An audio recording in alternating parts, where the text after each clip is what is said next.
دوستان عزیزم، راستی خیلی اندیشیدم و به این تصمیم رسیدم که بعضی از بیت و شعر های بزرگانمون رو برای شما خاطر رسان کنم و به اندازه دانش خود یک اندک شرح دهم تا شاید که در زندگی استفاده کنیم.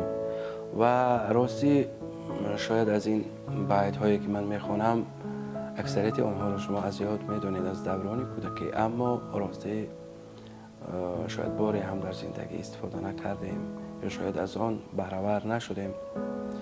خب آغاز میکنم از یک دو بیتی مشهور استاد ابو عبدالله رودکی، پدر شعر فارسی و تاجیکی، که میگویند گر بر سر نفس خود امیری مردی، بر کور و کر ار نکته نگیری مردی. مردی نبود فتاده را پای زدن، گر دست فتاده بگیری مردی. دوستان شاید همه این ابیات را از یاد میدونیم، اما گاه در زندگی حالت هایی میشوند که فراموش میکنیم.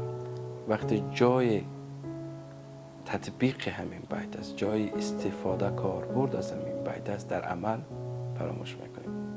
دوستان در مورد پشتیبانی و دستگیری شخصان بیمار سیل هم این بیت صدق میکند. یعنی استاد گفتند بر کور و کرر نکته نگیری مردی، یعنی منظور فقط کور و کر نیست. هر برادری ناتوان، هر برادری که بیمار است و هر برادری که در مصیبت و مشکل است، او یک اندازه در یک دور زمان ناتوان است، عاجز است از اجرای بعضی کارها. و نکته گرفتن هم چی هست؟ این طعنه و غیبت و ملامت و آوازه و هر گونه خبرهای بر دروغ درباره همان کس، درباره عائله و اهل خانواده او است. یعنی داغ و زاری است، طعنه است که خواب فلانی بیماری سیل است، اولاد فلانی بیماری سیل است، همسری فلانی یا شوهری فلانی بیماری سیل است، به خانه او نرو، دوستیت را با او قطع کن، با او پیوند خویش تباری نکن. همه اینها نکته است که 1000 سال بیشتر و بیشتر استاد به ما تاکید کردن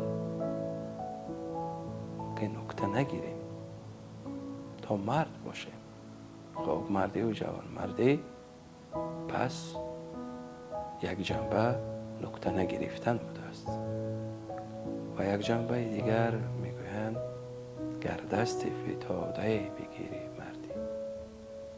پس باید دست فتاده، دست برادری درمانده همون را، دست برادر و خواهر بیمارمون را یا نادارمون را بگیریم.